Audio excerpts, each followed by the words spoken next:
Anche perché i Musei Vaticani dobbiamo immaginarli come una città, cioè sono una struttura immensa, ci sono dei tesori nascosti inimmaginabili, perché tutti hanno in mente ovviamente la Cappella Sistina, ma ci sono delle opere nascoste che valgono veramente la pena del viaggio anche per chi arriva dall'altra parte del mondo, no?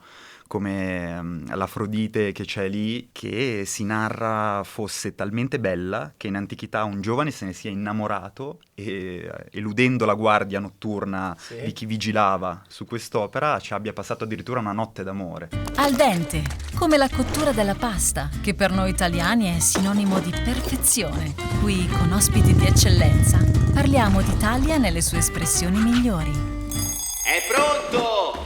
Al dente, l'Italia a regola d'arte. Nuova puntata di Al Dente, ben ritrovati per quelli che magari ci seguono e aspettano la puntata ogni martedì a mezzogiorno. Oggi si parla di arte ad altissimi livelli, adesso capirete perché. Presento subito Matteo Alessandrini, responsabile dell'ufficio stampa dei Musei Vaticani. Ho fatto una pausa proprio per dare ancora più enfasi. Ben arrivato ai nostri microfoni. Grazie, buongiorno a tutti, è un piacere essere qui. Questo è anche un podcast, per quelli che ci guardano avranno già notato che siamo in 3 e oggi siamo in 2, diciamo, ad intervistare Matteo, perché ho di fianco a me il cofondatore di Eccellenza Italiana, nonché professore di storia dell'arte, Fabrizio Foresio. Eccoti qua, ben arrivato. Un grande piacere, ben arrivato nell'ufficio dove lavoro. Esatto, fa strano dire a te ben arrivato, molti l'avranno già visto, ti avranno già visto sicuramente nelle pillole di storia dell'arte che veicoliamo ovviamente sul profilo di Eccellenza Italiana. Oggi parliamo di quella che è l'eccellenza italiana rappresentata in tutto il mondo per quel che riguarda l'arte, ovvero i Musei Vaticani, che vengono raggiunti veramente da persone in tutto il mondo, milioni di persone che si muovono e girano nei pressi appunto del Vaticano. Ti chiedo subito, giusto per rompere un po' il ghiaccio, com'è ricoprire un ruolo del genere per un contesto così, diciamo, importante? Raccontaci un po' di te. Sicuramente affascinante, bello è forse un po' scontato perché entriamo tutti i giorni in un luogo dove la bellezza è la protagonista indiscussa e anche si sente il peso della responsabilità perché portiamo, comunichiamo, raccontiamo al mondo una delle collezioni d'arte religiosa più importanti al mondo. Penso non sia facile fare tutto il ragionamento che sta diciamo, no? Quando c'è una comunicazione da dare, che può essere anche una cosa magari banale, cioè quanto lavoro c'è dietro nel c'è tanta riflessione, curare tutti i dettagli, no? Assolutamente, c'è tanta riflessione perché abbiamo questa doppia natura, quella di essere un grande museo di arte, ma anche di essere i musei del Papa. Quindi la sfida quotidiana è proprio coniugare queste due nature, quindi renderle compatibili e da qui far scaturire un messaggio che sia coerente con le due anime del museo. Giusto per dare un po' dei numeri, diciamo, e far capire insomma quante persone girano nei pressi dei Musei Vaticani, quante persone visitano mediamente i musei in un giorno feriale, non so, così a caso di media? Tra i 23.000 e i 24.000. Per un totale nel 2019 di 7 milioni di visitatori è stato il nostro record. Eravamo, se non sbaglio, secondi o terzi nella classifica mondiale dei musei visitati, primo c'è il Louvre, certo. Inarrivabile. Perché sai più o meno su che numeri siamo invece lui? Allora, nel 2019 se non sbaglio erano 10 milioni, okay. Però qui c'è una riflessione interessante da fare se volete. Facciamola subito, sì. I Musei Vaticani nessuno immaginava che sarebbero diventati tali, cioè erano la cappella privata del Papa, la Sistina, erano l'appartamento privato di Giulio II, le stanze di Raffaello oggi, erano quindi luoghi creati per il Papa e la sua corte, nessuno sapeva che un domani appunto diventassero i Musei Vaticani. La porta della Sistina è 60 centimetri, doveva entrarci solo il Papa. Certo. Quindi da un punto di vista strutturale siamo deboli, questa è la verità. Consentire l'accesso di queste migliaia di persone è molto complicato. Louvre nasce strutturato come un museo, quindi ha spazi molto più grandi, esatto, e quindi ha un flusso di ingresso molto più semplice e più ampio. Essendo raggiunti, diciamo, da popolazione in tutto il mondo, qual è invece il periodo dell'anno che ospita più persone, più visitatori? In concomitanza delle grandi feste, quindi il periodo natalizio, il periodo pasquale, ma poi tutto il periodo estivo, da giugno a settembre, quella che gli esperti chiamano alta stagione, è un periodo dove gli ingressi arrivano anche a 27-28 mila. E parlando invece sempre un po' di numeri, quanto incassano i musei in una giornata, diciamo, quelli che hai descritto, anche di media? Guarda, il nostro biglietto credo sia uno dei più economici, perché parliamo di 17 euro più 5 di prenotazione. Fate la media per il numero dei visitatori e avete... Fate voi i calcoli, dai. avete il nostro incasso. E invece la percentuale, io vado, insomma in questa puntata abbracceremo diversi temi, diverse aree, e sicuramente poi con Fabrizio andremo più nel dettaglio per quel che riguarda proprio le opere, gli artisti, l'arte in generale.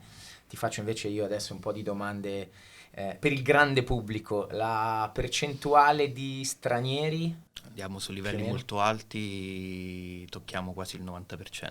Sappiamo che la percentuale italiana è quel 10% che resta, la percentuale territoriale, quindi parlo di Roma città e dintorni, si aggira intorno allo 0.8-0.9. Della serie che uno quando ce li avvicini è sempre quello più...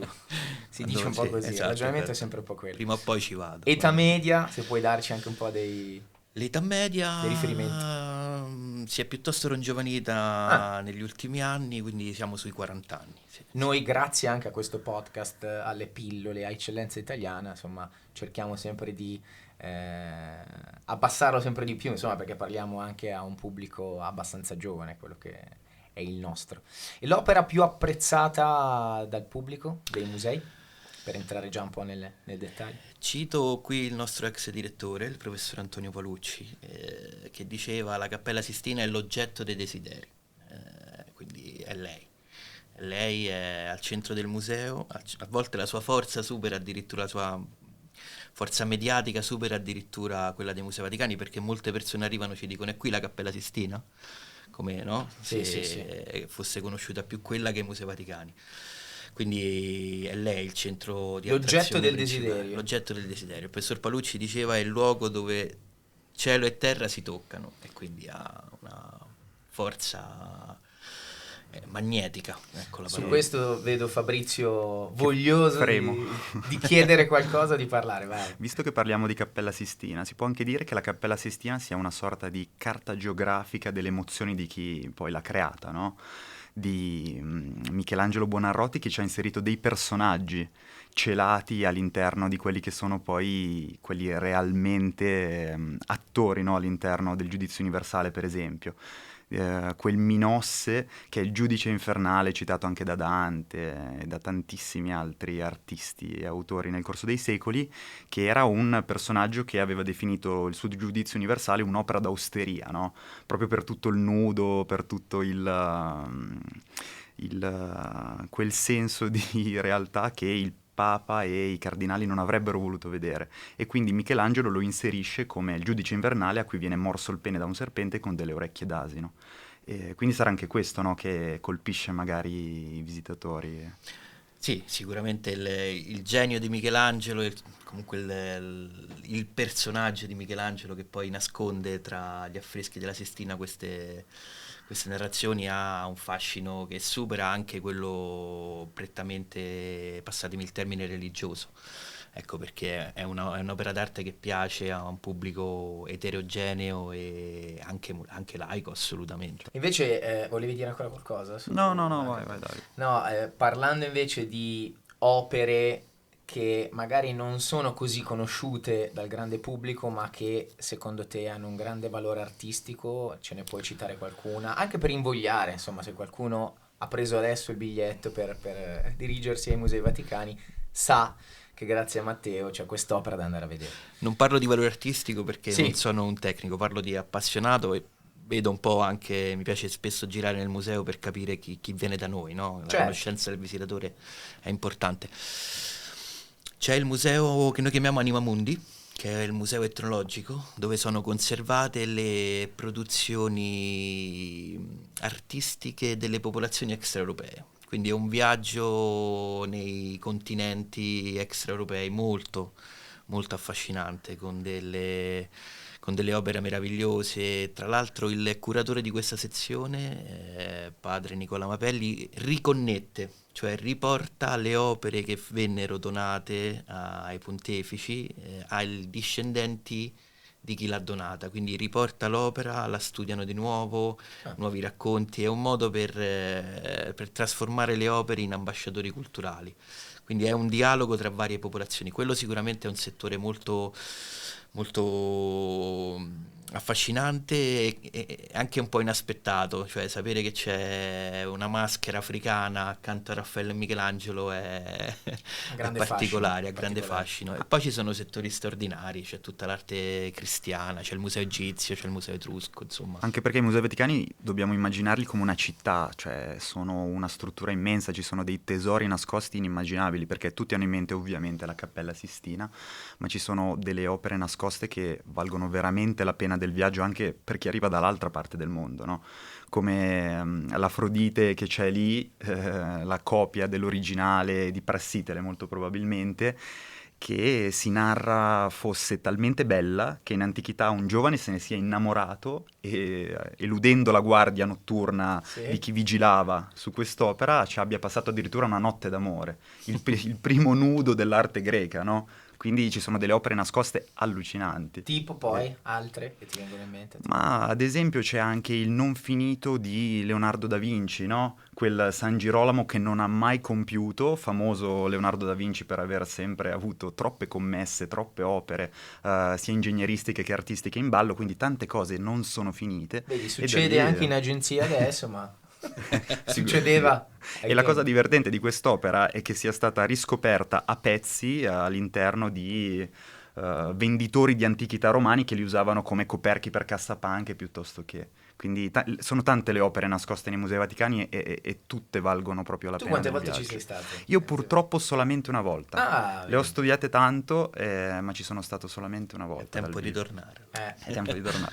Cioè, secondo te quante volte uno dovrebbe, vabbè, non ti dico per vederli tutti bene perché stiamo parlando, però per apprezzare davvero l'esperienza, perché capita un po' in generale di andare in un posto, può essere un museo, può essere un altro luogo dove, insomma, la prima volta sei preso dall'emozione, dal andare in giro, eccetera, ti perdi sicuramente dei dettagli. Quante volte secondo te dovresti andare? Uno dovrebbe andare? Quante volte non lo so, Eh. posso però dirti che i musei sono 7 chilometri, oltre 20.000 opere esposte. Il nostro obiettivo è proprio quello di fidelizzare, cioè il voler far capire che è bello tornare, visitarli nei settori, quindi venire più volte nella vita. Adesso non so darti un numero preciso, però Ci sono vari percorsi consigliati all'interno? ci sono vari Immagino. percorsi, il biglietto è giornaliero, quindi si può entrare alle 9 e stare fino alla fine, quindi c'è tempo insomma per girarlo, però poi ognuno ha i suoi impegni, i suoi tempi, ritmi, quindi certo. la cosa bella sarebbe proprio appunto che venisse vissuto come un museo dove andare ogni tanto e vedere una cosa soltanto, ecco. Purtroppo le persone tendono a fare quello che è un po' il miglio delle meraviglie. C'è questo chilometro, 1,5 chilometri che passa attraverso i capolavori principali, la Conte, Torso del Belvedere, Galleria delle Carte Geografiche, Raffaello e Sistina. Dove uno poi esce soddisfatto, diciamo. Esce abbastanza soddisfatto, sì. Però c'è molto altro, questo è... E visto che prima parlavamo proprio di un rapporto d'amore con un'opera d'arte di un antico greco, un rapporto d'amore ribaltato dei giorni moderni è quello del vandalismo, no? Ci sono mai stati dei casi di vandalismo tentato o portato a termine all'interno dei Musei Vaticani? Ma abbiamo recentemente avuto un piccolo problema nella Galleria Chiaramonti, una serie di ritratti di epoca greca e romana, e un squilibrato ha gettato a terra 2 busti, insomma è uscita anche su diverse testate giornalistiche. Si tratta appunto di uno squilibrato che voleva attenzione, voleva, ha detto lui, parlare col pontefice, quindi per farsi notare ha gettato a terra, però Cosa quando succede in quei casi? Come in viene quei casi gestita? c'è subito l'intervento del corpo di custodia, purtroppo sono azioni talmente incontrollabili che l'intervento è avvenuto subito dopo, interviene poi anche la gendarmeria, c'è la gendarmeria vaticana che ha 2 postazioni fissi e una mobile all'interno del museo, quindi gira continuamente, quindi si è subito provveduto a fermare il malintenzionato e poi a interrogarlo e consegnarlo alle autorità italiane. Visto che prima parlavamo ancora di tutte quelle opere che sono magari non segrete, però comunque poco conosciute dal pubblico, ogni museo ha dei depositi, no? Delle opere che non può esporre per diversi motivi, alcune magari sono da restaurare, altre non hanno spazio, la qualunque. Nei depositi vaticani cosa c'è di nascosto, di meraviglioso, insomma qualcosa di cui vale la pena parlare? Guarda che sta pensando a cosa non dire comunque.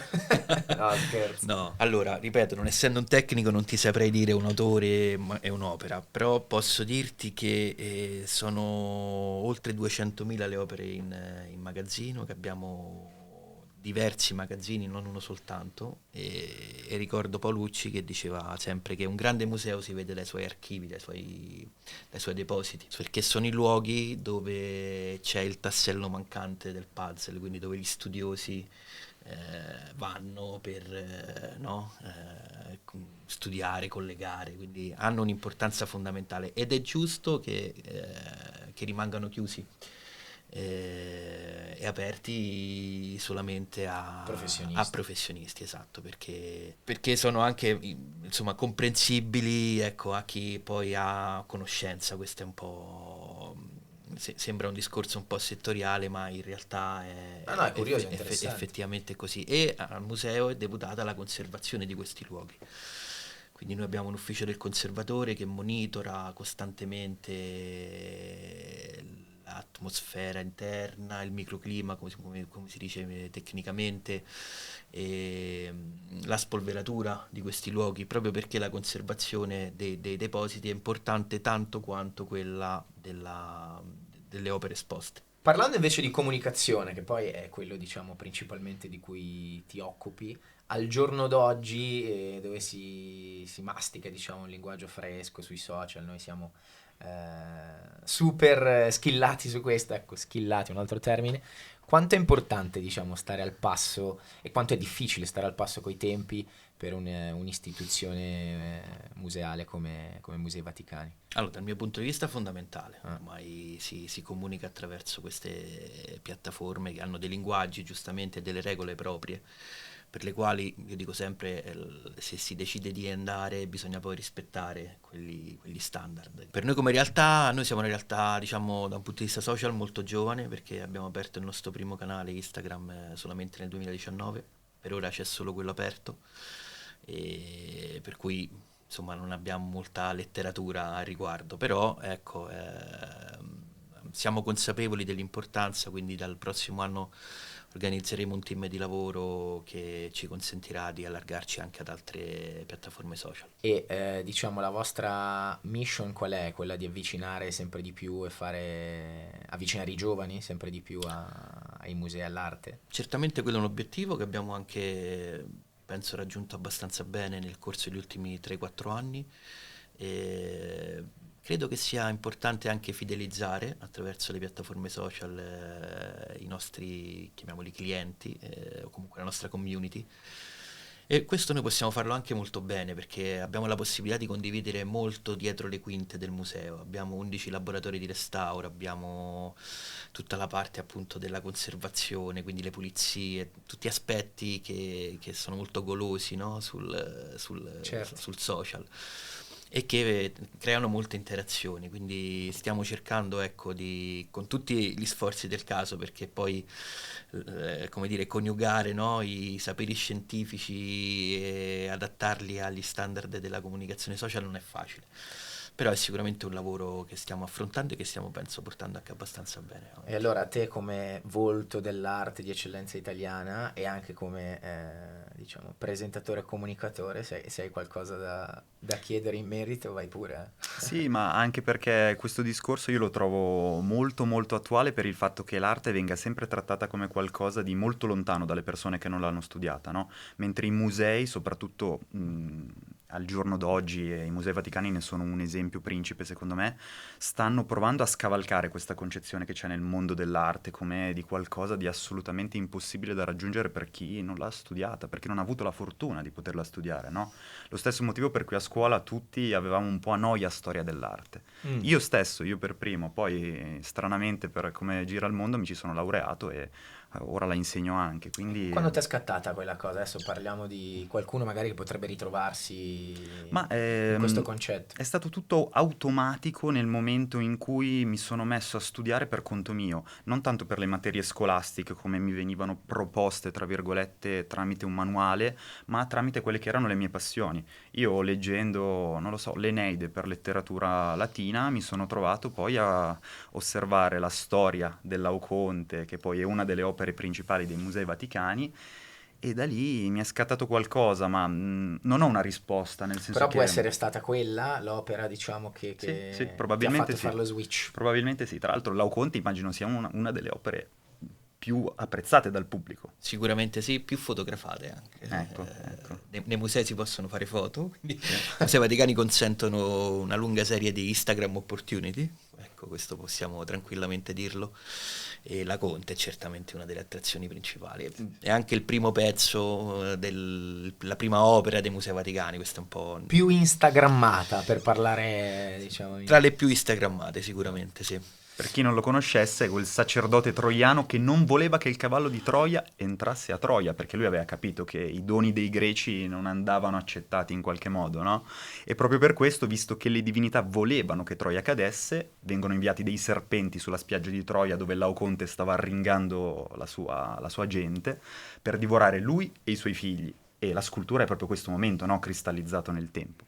Quindi invito chiunque non sia stato ai Musei Vaticani ad andarci anche solo Esatto. per vedere Laocoonte e metterlo su Instagram, perché no? Il nostro obiettivo oggi è anche quello di invitare più persone a visitare i Musei Vaticani. Invece, parlando sempre di comunicazione, c'è qualche, visto che voi siete tra virgolette freschi sui social, c'è qualche modello di riferimento parlando, non so, di musei in Europa, nel mondo che avete, oppure no, volete costruire una vostra brand identity, diciamo, senza guardare gli altri? Questo sicuramente sì, però poi è inevitabile mettersi a confronto con altri o comunque nel nostro caso essere un po', no, dei nani che si mettono sulle spalle dei giganti, perché ci sono istituzioni museali come il Louvre che sono da anni ormai inserite nel circuito social.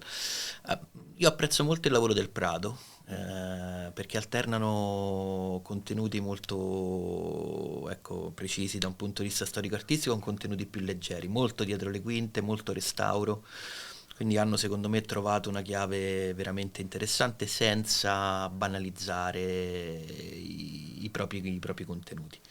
Mi piace molto questo equilibrio che hanno raggiunto. Parli di equilibrio e nel corso degli anni si è andati in una direzione piuttosto che in un'altra sulla comunicazione. Secondo te che cosa è cambiato? Che cosa hai visto? È una discussione anche abbastanza attuale. Certamente l'apertura di canali TikTok un po' ha portato secondo me a una deriva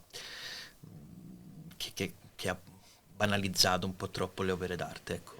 Io non sono per questa linea di pensiero. Un contenuto che per te funziona come deve essere? Per me deve essere un contenuto wow, ecco, sorpresa, qualcosa che mi appassiona immediatamente, e credo che la passione non passi attraverso la banalizzazione. Quello penso sia più un espediente, a volte anche furbo, per intercettare determinati gusti, però non so quanto poi questo funzioni nel tempo e funzioni a fidelizzare. Magari a creare una curiosità sì, però la fidelizzazione secondo me ci vuole quello che diceva prima lui, scusa, Fabrizio, perdona, prima Fabrizio, cioè appassionare. La chiave è quella, raccontare una storia, neanche raccontare il periodo artistico, la corrente. Quelle sono cose che poi, se uno ha interesse, approfondisce, studia, certo, ci si laurea, però raccontare una storia legata a quell'opera è, credo, la chiave per entrare nel cuore e nelle anime anche dei ragazzi. Tu che insomma ne fai diversi di contenuti, è vero che c'è un team dietro, ma da dove parti Ma per io scegliere poi che cosa raccontare e come? non parto da nulla se non dalla curiosità stessa.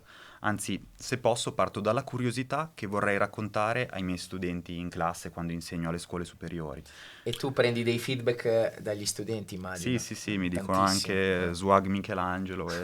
No, veramente, quindi sono grandi soddisfazioni queste, no? Volevi Quando riesci a aggiungere qualcosa? incuriosire i ragazzi giovani, molto giovani, con la storia dell'arte, È ripeto. un grande traguardo. Sì. No, mi piaceva quando ha detto preparazione, ecco, non si pensi che dietro un contenuto non ci sia comunque un approfondimento, uno studio, anche una declinazione di certi contenuti appunto in un linguaggio più divulgativo, appassionante. Ecco, questa è un po' una cosa che molti danno per scontato, in realtà il lavoro che c'è dietro poi un contenuto è tanto, è tanto. Prima parlavi di una grande responsabilità, ovviamente essere anche da così ufficio stampa, cioè quello che parla poi al pubblico dei Musei Vaticani. Come ci sei arrivato? Cioè, qual è la tua formazione? Adesso anche per capire. La mia formazione inizia con 3 anni di scienze umanistiche e poi va avanti con 2 anni di specializzazione in comunicazione e produzione beni culturali, quindi ancora non sapevo che poi sarei finita a musei. È stato un caso. Sono entrato ai musei come custode, quindi è una cosa che ho capito poi nel tempo, è stata un'esperienza anche piuttosto lunga perché sono rimasti 6 anni in galleria, che però mi è servita tanto per conoscere il museo, per conoscere soprattutto chi entrava al museo, per vedere le reazioni.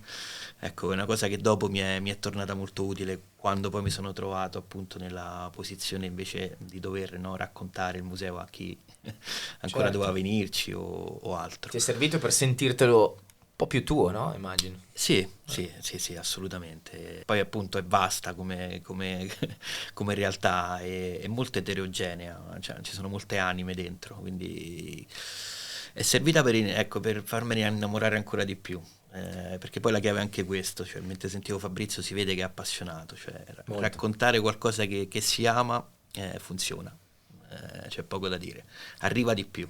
Questa Ma è- c'è più responsabilità da custode o da responsabile dell'ufficio stampa? Beh, sono 2 cose diverse ma allo stesso modo importanti. Il corpo di custodia svolge un ruolo fondamentale all'interno del museo e si carica di una pressione antropica notevole.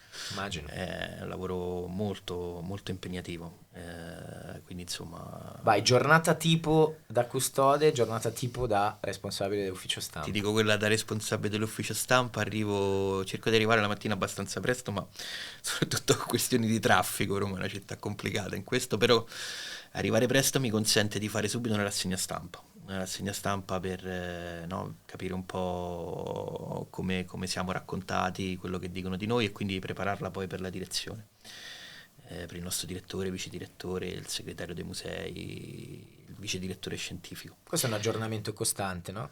Questa è Quotidiano. un'azione molto, molto importante dell'ufficio stampa, quella della rassegna, perché appunto ti dà l'idea di come vieni percepita all'esterno, quindi ti dà modo poi di cambiare eventualmente alcune chiavi del tuo lavoro quotidiano, no? Dopodiché si passa alla posta. Ne arriva tanta, richieste di tutti i tipi, a noi chiaramente scrivono giornalisti per accreditarsi, richieste di interviste al direttore oppure ai nostri curatori, servizi televisivi, quindi si tratta di fare Partecipazioni ai podcast. partecipazione. Si tratta di fare un po' una cernita, cioè capire quale prodotto poi possa avere insomma una strategia anche per noi e quindi c'è una selezione ovviamente. E poi ovviamente si passa all'aspetto pratico, quindi organizzazione di interviste, riprese televisive all'interno del museo, questo vuol dire muovere diverse realtà, la custodia, il servizio delle pulizie, la squadra di manutenzione, ci sono tanti lavori quotidiani all'interno del museo, la mattonella, piuttosto che trasportare delle pile di libri da un ufficio all'altro, insomma. C'è un dietro le quinte molto interessante e poi c'è tutta l'organizzazione di conferenze stampa, di presentazioni di volumi, restauri, quindi c'è tutto il lavoro, no, di organizzazione di eventi. Certo. E la cosa che trovi più difficile in quello che fai? La cosa più difficile è coniugare le due anime del museo, quella scientifica e quella, diciamo, turistica, amministrativa, chiamiamola, quindi adattare il linguaggio storico-artistico a quello della comunicazione, che oggi è molto veloce, molto sintetico, molto semplice. Questa è un po' la sfida quotidiana, insieme a quello che dicevo all'inizio, cioè non dimenticarci mai che siamo il museo che raccoglie le storie più belle della Bibbia messe in figura, quindi per moltissime persone che arrivano c'è la fede, c'è la spiritualità, c'è la religione, questo è sempre da tener conto. Certo.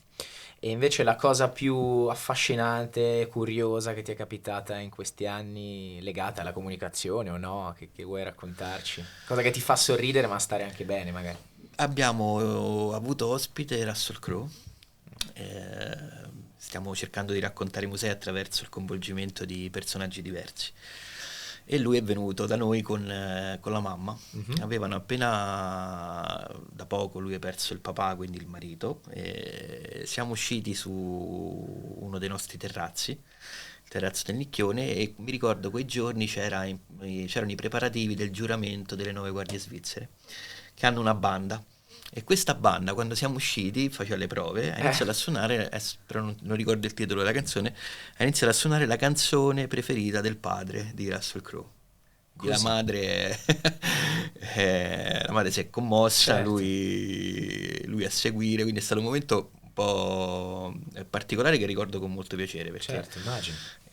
vedi poi quest'attore, no, che ti immagini il gladiatore, con le lacrime agli occhi, Un perché uomo. si usciva in questo terrazzo con tutto il Vaticano sotto, la cupola davanti, il centro di Roma sulla tua sinistra, poi ha sentito questa melodia e lì ha ceduto, diciamo, e quindi è stato un episodio che non dimenticherò. Per ora diciamo è l'episodio che porti nel cuore. Sì, sì. Con maggior orgoglio. E c'è qualche altra curiosità, qualche altro aneddoto che ci può far sorridere, che ti piacerebbe ricordare? Guarda, Ci vuoi raccontare? Sì, c'è qualcosa di divertente, perché poi Sicuramente. ovviamente quando abbiamo ricevuto Sylvester Stallone, quindi quando vedi Stallone, insomma, e lui è in realtà un grandissimo appassionato della Cappella Sistina, a tal punto che ha chiamato sua figlia Sistine, la sua ultima vedi? figlia. Sì. E dopo essere venuto da noi 1 anno e mezzo fa, adesso qualche mese fa, stava registrando posso dire, per Netflix, Sì. un documentario, e all'interno di questo documentario lui voleva rinnovare la promessa matrimoniale fatta a sua moglie, e ci ha chiesto di farlo in Sistina. Certo. Ovviamente noi non abbiamo dato seguito a questa richiesta, altrimenti si sarebbe creato un precedente troppo importante, non è quello il luogo, eccetera eccetera. È comunque tornato a farci visita, e ha scelto poi come scenario quello di un convento che sta sul Colle del Palatino, però ha voluto comunque tornare ai musei, quindi questa sua voglia Anche se l'avete ghostato, cioè lo diciamo in linguaggio di oggi. La sua richiesta è stata ghostata. Esatto. E un altro episodio divertente è quando abbiamo ricevuto Kim Kardashian. Ci si raccomanda sempre, ovviamente si danno delle regole di ingaggio quando poi vengono questi personaggi, tra cui il dress code. Certo. È inevitabile. Non ne ha tenuto molto conto, si è presentata con un abito ricamato bianco, molto Scoperto poi. non adeguato al luogo, Ok. e quindi abbiamo dovuto poi coprirla con un impermeabile in pelle, nonostante i 40 gradi, era un mese di luglio piuttosto caldo, però è stata, diciamo, è stata divertente il fatto che lei fosse venuta pensando, no, di andare ad una qualsiasi sfilata, quindi l'abbiamo un po' ricondotta e con un taccaspillo molto importante, tant'è che a un certo punto se l'è tolta e ha continuato a camminare scalza all'interno del museo. Quindi, per raccontare anche un po', no, come poi è complicata La gestione, certo. ovviamente la gestione di questo tipo di di iniziative che vanno anche dai dettagli molto, molto semplici, come appunto quello di un dress code che per molti può essere una cosa scontata, per altri non lo è affatto. E invece parlando di opere, girando sempre tra i musei, qual è la tua preferita? Perché, se vuoi dirci? Ricordo il primo giorno in cui hai preso servizio al museo come custode e finì in una sala della Pinacoteca, dove peraltro c'è anche Caravaggio, la deposizione, e come si inizia la mattina si fa il controllo delle opere, c'è un registro, si guardano le foto sul registro che poi sono quelle delle opere contenute per vedere se ci sono e per controllare che non ci sono stati, diciamo così, danni, esatto. Arrivo davanti a un San Matteo di Guido Reni che mia nonna mi regalò e che io avevo sempre avuto sul letto nella mia cameretta. Non sapevo che era un'opera dei Musei Vaticani. Quindi quando arrivo il primo giorno mi ritrovo collegato. il San Matteo di Guido Reni dentro la sala che io dovevo custodire. Ed è un quadro meraviglioso perché c'è questo San Matteo con uno sguardo bellissimo rivolto verso l'angelo, mentre scrive il Vangelo, è l'ispirazione divina, è l'angelo che detta le frasi del Vangelo e che lui trascrive sul libro, quindi è un'opera a cui sono legato. Quanti anni sei stato custode? Che insomma hai avuto modo poi di metabolizzare e fissare tutte le opere? Oltre 6 anni. Oltre 6 anni? Sì, sì. Direi che poi, come Bella dicevi fetta. prima, lo senti tuo, sì. Sì. Ho tanti amici in custodia, quindi ho ricordi molto belli. Allora, prima hai fatto capire un po' qual è la tua preferenza parlando di opere d'arte, ma volevi aggiungere qualcosa? C'è qualcos'altro sul podio? Sul tuo podio personale? Sicuramente il Laocoonte rimane la mia opera preferita dei Musei Vaticani, questo per una questione di cuore. Ma se posso citarne un'altra, cito un dettaglio, ed è un dettaglio della Cappella Sistina, che poi è rappresentato dal dito di Adamo e di Dio nella creazione, no? Che tutti sappiamo non si toccano. Il dito di Dio è proteso, mentre il dito dell'uomo non completamente. E il fatto che rende questo dettaglio così viscerale, secondo me, è proprio la metafora che racchiude, perché il dito di Dio è completamente disteso verso l'uomo perché Dio vuole andare a toccare l'uomo, vuole entrare nella vita dell'uomo, mentre l'uomo, in questo caso Adamo, non è che deve pensarci, però è dotato di quello che per la Chiesa è il libero arbitrio. E quindi questo è un po' il senso più profondo della Chiesa più moderna, che dota l'uomo del libero arbitrio, di poter scegliere se raggiungere Dio o meno. Ed è tutto all'interno di questo Adamo che sta ancora pensando se andare a toccare Dio, in quell'ultimo centimetro che manca. E la cosa davvero interessante è che Michelangelo inizialmente questa creazione l'aveva dipinta con le dita che si toccavano. E l'ha modificata in seguito proprio per volontà della Chiesa, che voleva inserire questo dettaglio squisitamente filosofico all'interno della sua opera, questo libero arbitrio, no? La scena di cui ha appena parlato Fabrizio è chiaramente una delle nostre opere più riprodotte, la scena della creazione di Dio. Ed è è la parte della Sistina che tutti quando entrano cercano immediatamente, tant'è vero che noi spesso Dov'è? diciamo guardate che entri e vai subito su o verso il giudizio, ma guarda che sulle pareti laterali c'è Botticelli, c'è Ghirlandaio, c'è Perugino, cioè tutti autori che magari hai Ma fatto questa secondo me è una cosa che non cambierà mai. No, infatti, però no, ti fa pensare, Certo. ma tu fai un viaggio, vai in un museo, vuoi andare in un museo per vedere Botticelli, arrivi in Sistina e neanche lo guardi. C'è chi fa il viaggio della vita, magari per... Esatto, c'è chi fa il viaggio della vita e molti infatti, rispetto a questo che dici, arrivano in Sistina, io ho visto commuoversi.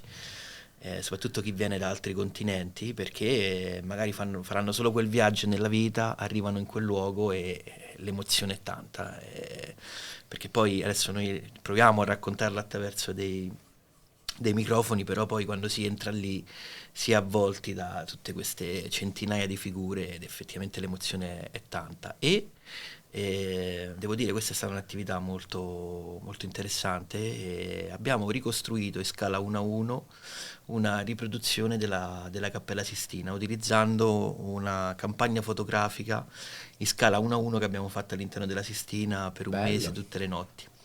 E l'abbiamo portata in Messico perché ci è piaciuto dire la portiamo a chi non può venire, cioè la Sistina che va.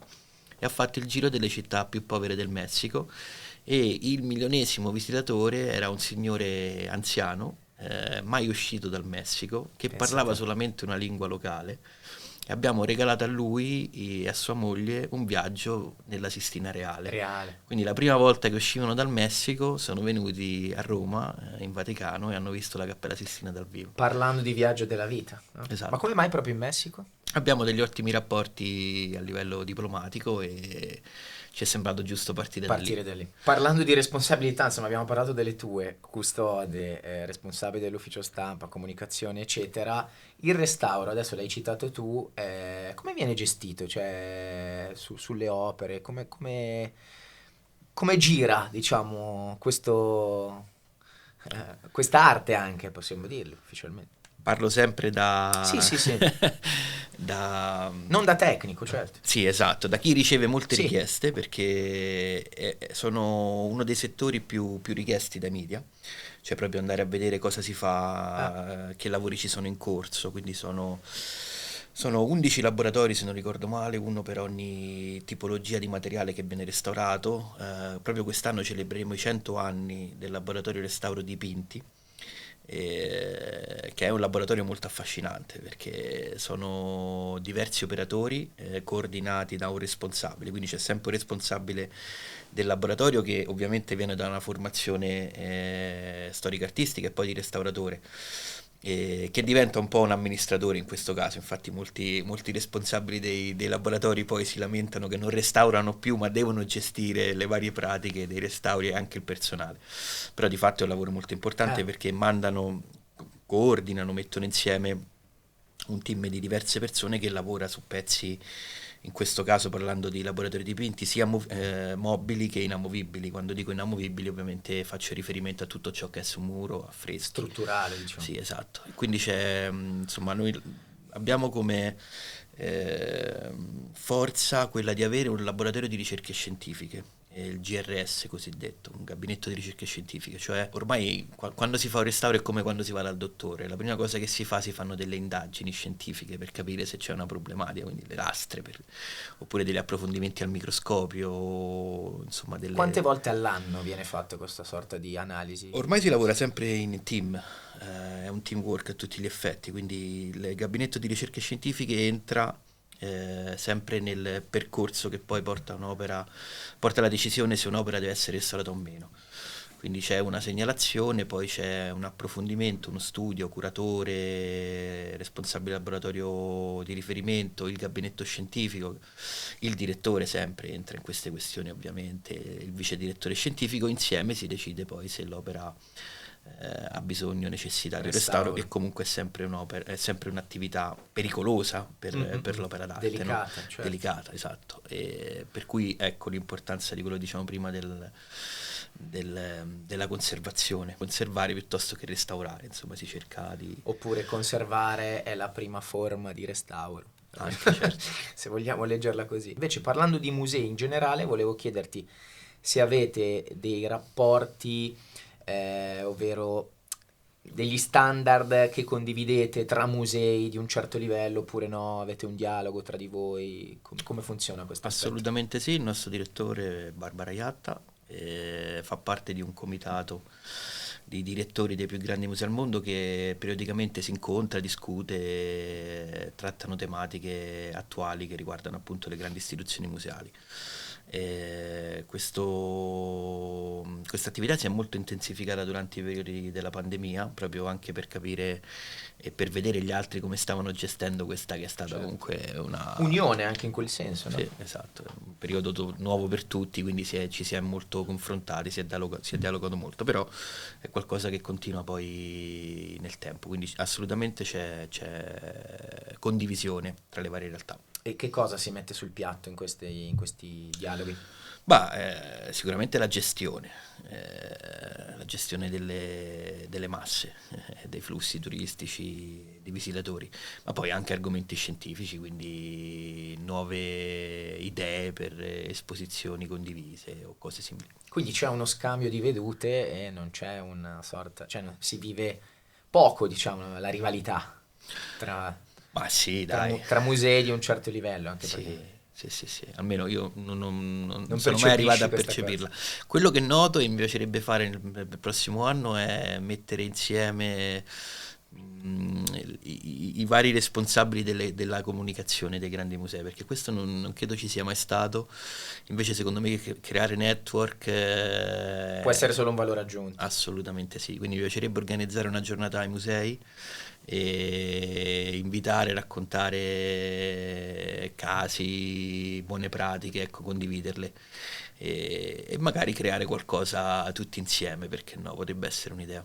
E invece come funziona la gestione di una mostra temporanea con opere che magari arrivano da altri musei? Sempre per chiederti un po' quello che puoi dirci, come avviene la collaborazione. Allora, intanto noi abbiamo un ufficio mostre che si occupa proprio di questo aspetto qua. Come musei non facciamo grandi mostre non avendo uno spazio espositivo. Il motivo è la struttura del museo, quello che dicevo prima. E il nostro direttore ha creato un format interessante, si chiama Museums at Work. La sala 17 della Pinacoteca Vaticana è destinata a presentare al pubblico un'opera appena restaurata. Quindi queste sono piccole esposizioni che vanno ogni 6 mesi, più o meno, dove è un pezzo unico che viene esposto al pubblico appena dopo che ha avuto appunto un restauro. Quello che facciamo sono molti prestiti, anche se il nostro direttore ha cambiato un po' linea nell'ultimo periodo, cioè prestare meno e valorizzare molto le nostre collezioni. Comunque il prestito è sempre qualcosa che poi mette in moto una serie di attività anche, diciamo così, delicate per l'opera d'arte stessa. Prestare un'opera è un lavoro a tutti gli effetti. Non scorderò mai quando abbiamo prestato l'Augusto di Prima Porta, una mostra che mi sembra si facesse proprio, credo, prima al Louvre e poi alle Scuderie del Quirinale, e lui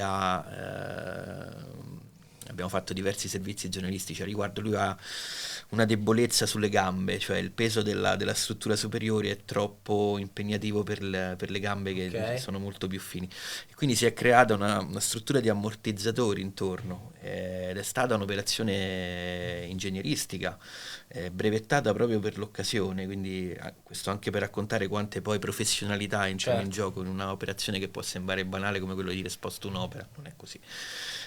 Anzi, è stata un'operazione delicata e che abbiamo anche valorizzato con un piccolo documentario che è sul nostro sito, insomma. Bello. Invece parlando di Italia, visto che insomma in questo podcast cerchiamo sempre di tirar fuori un po' quelli che sono i nostri valori, ma cercare anche di capire un po' il posizionamento dell'Italia rispetto al mondo. Secondo te nel mondo della comunicazione abbiamo qualcosa da imparare dall'estero in generale per quanto riguarda il comunicare beni artistici o culturali? È chiaro che il nostro bacino di contenuti è primo al mondo, questo è indubbio. Io penso che dobbiamo vedere quanto gli altri investono sulla comunicazione all'interno delle istituzioni culturali, perché poi è quello che fa la differenza, il budget. Certo. E da noi sul territorio italiano secondo me è ancora molto basso o quasi inesistente. Invece all'estero credo sia il 2% dell'incasso, si aggira intorno al 2% di un incasso investito in attività di comunicazione. Tornando invece un po' a insomma, tutti quegli aspetti delicati, non solo dal punto di vista della comunicazione, ma dell'organizzazione, spostare un'opera, adesso tornando un po' anche magari al tuo ruolo iniziale da custode, nel corso di questi anni insomma sono state girate diverse serie TV, documentari, film all'interno dei musei vaticani.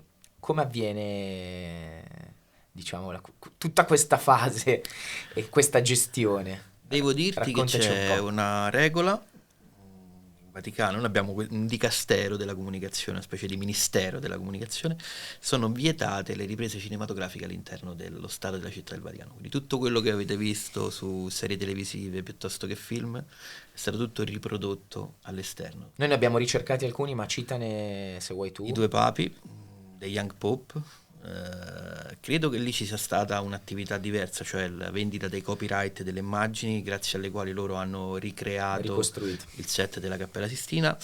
E una curiosità invece all'interno del film I due papi, peraltro molto bello, sì, c'è una scena dove i due entrano in quella che oggi è la sala del pianto o delle lacrime cosiddetta, dove non è neanche di gestione dei musei, perché quella fa parte della cosiddetta casa pontificia, è di fatto un luogo praticamente inaccessibile. Comunque nel film è riprodotta esattamente come nella realtà, e questo ci ha un po' incuriosito come è possibile. Siamo poi venuti a sapere che il regista della pellicola era stato ospite, adesso non so di chi, ed era stato portato all'interno della Sala del Pianto. Lui ha memoria, quindi una grande memoria fotografica ha avuto, è riuscito a riprodurre esattamente quello che ha visto con gli occhi all'interno del film.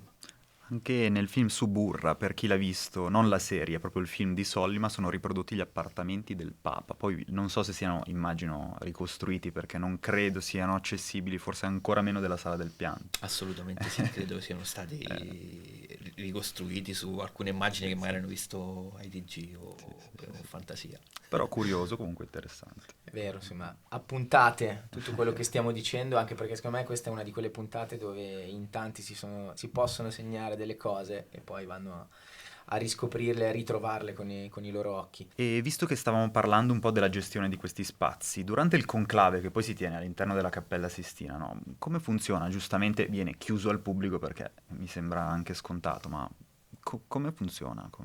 La Cappella Sistina viene ovviamente chiusa al pubblico e mettiamo in essere un percorso diverso.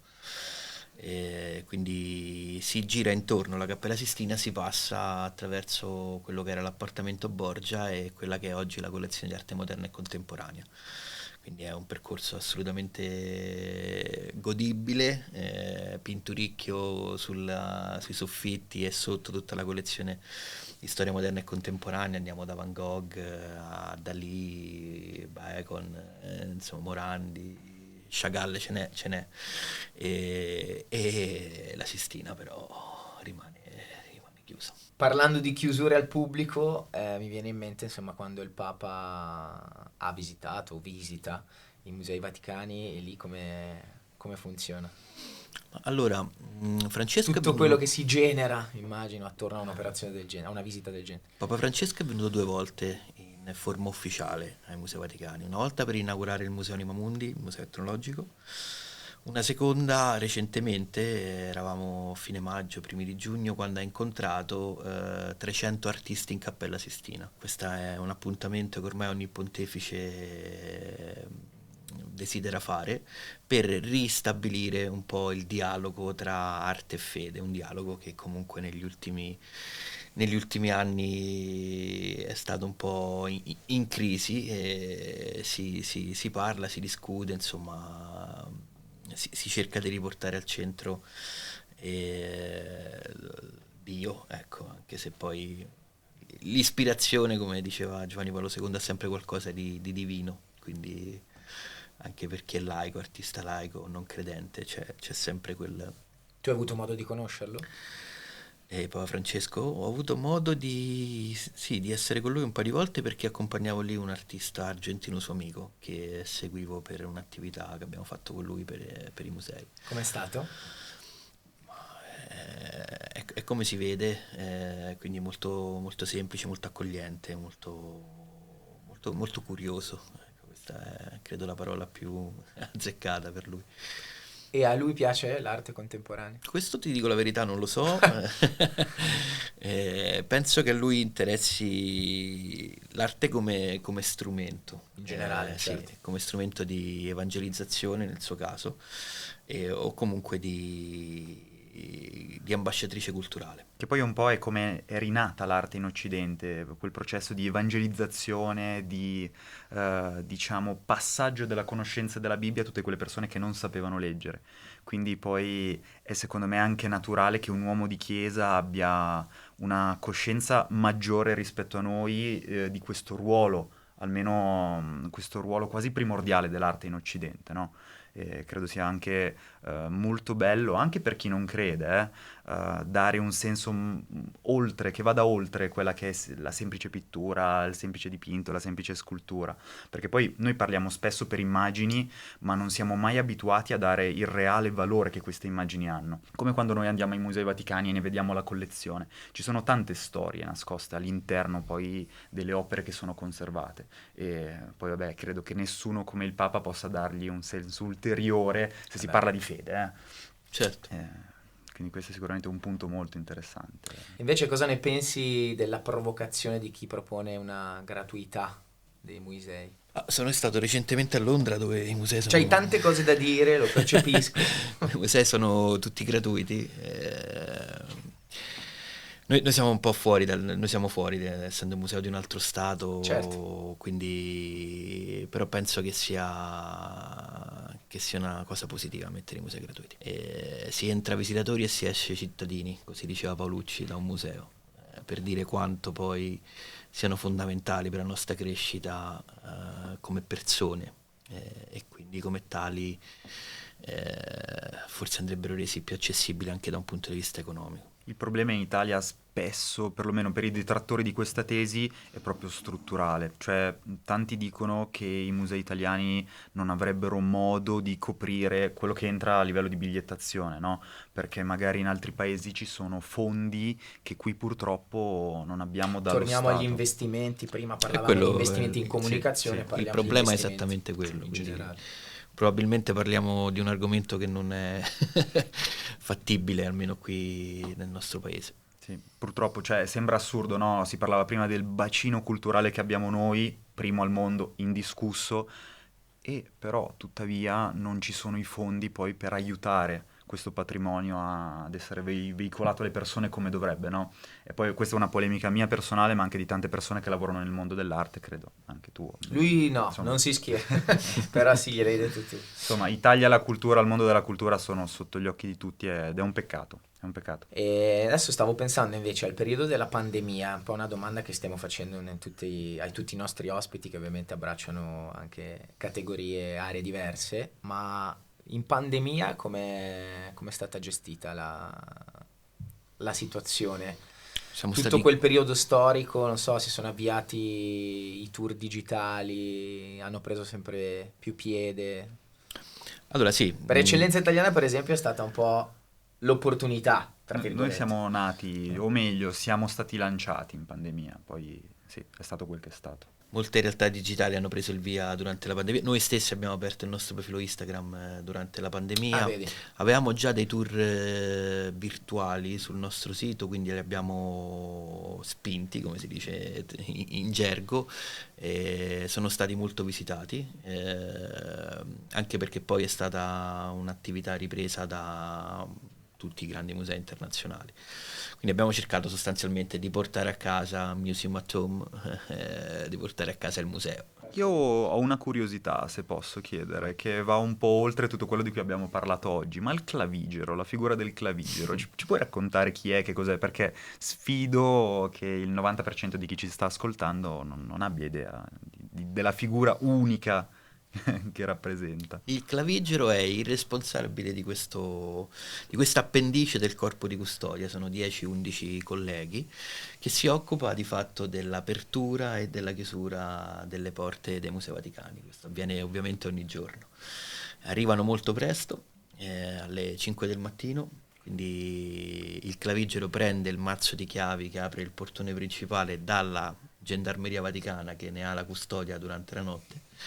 Arriva, apre quello che è il cancello dell'atrio dei 4 cancelli e poi entrano nel bunker delle chiavi, dove prendono gli altri mazzi che servono per aprire le gallerie principali e anche gli uffici.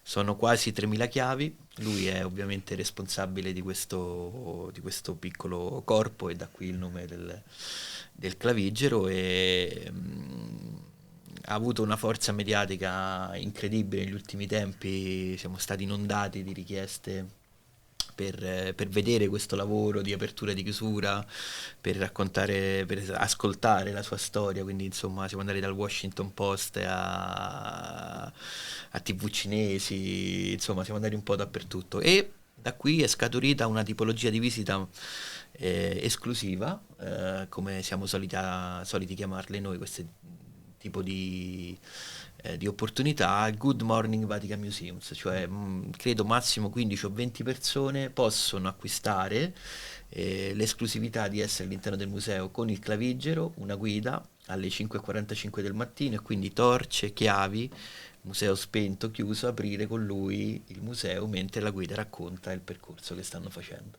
Che è molto romantica come figura, no? Dobbiamo immaginarcelo con questo. Io me lo immagino con questo mazzo di chiavi gigante all'interno di un cerchio metallico, no? Un qualcosa che non siamo più abituati a vedere nel mondo dell'automatismo, del digitale. È proprio così, ci sono alcune chiavi che sono effettivamente pezzi da museo. Mi viene in mente la 401, che è la chiave che apre il portone monumentale del Museo Pio Clementino, dove poi dentro c'è la Conte.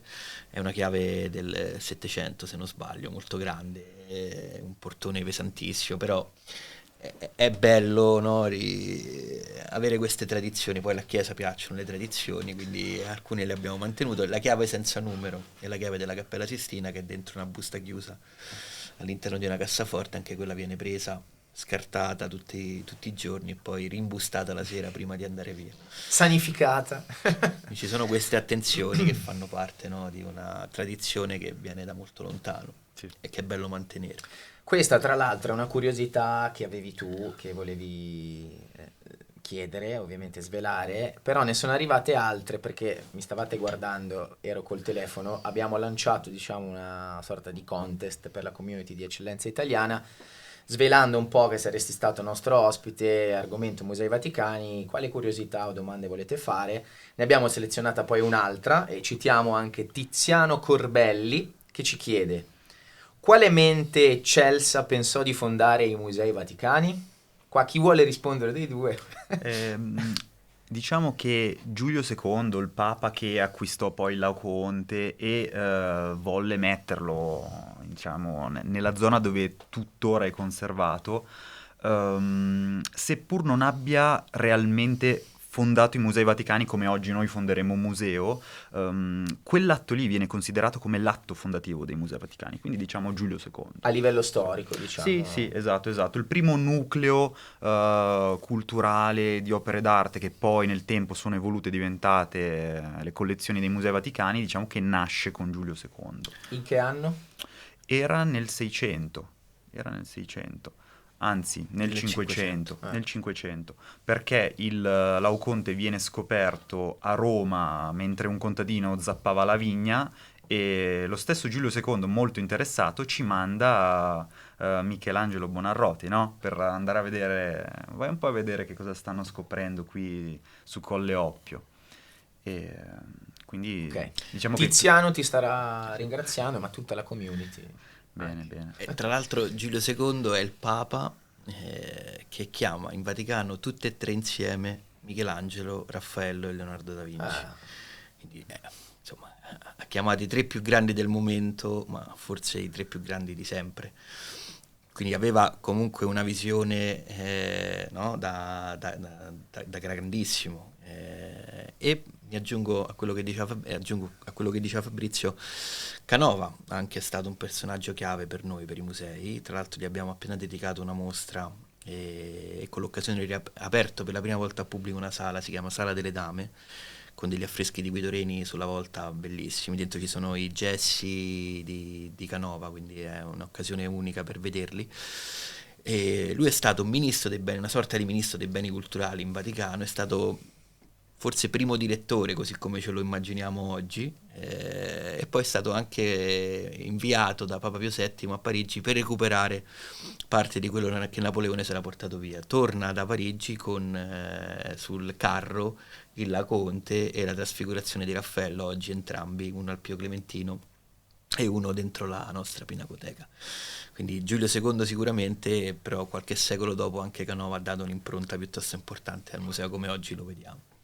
Bello, grazie davvero per tutto quello che ci stai raccontando. Sul clavigero avevi esaurito le tue curiosità, allora direi che siamo quasi in chiusura. E allora, ultimissima curiosità, probabilmente anche qualcuno della nostra community voleva farla come domanda. Il torneo di calcio Parlaci del torneo di calcio interno della Città del Vaticano. Tu lo fai? Come funziona? C'è un campionato di calcio, Eh. come se fosse una Serie A Vaticana, serie unica diciamo in questo caso, che vede Coinvolto il personale dei musei. coinvolto anche il personale dei musei, quindi sono 8-10 compagini a seconda degli anni, i Musei Vaticani, Basilica di San Pietro, la Gendarmeria, le Guardie Svizzere, l'Ospedale Bambino Gesù, servizi economici, telefoni, insomma la biblioteca, varie realtà che costituiscono poi tutte insieme la Città del Vaticano, e dal loro bacino i dipendenti estrapolano i calciatori migliori e fanno queste squadre che si sfidano una volta a settimana. Questa è una cosa che sicuramente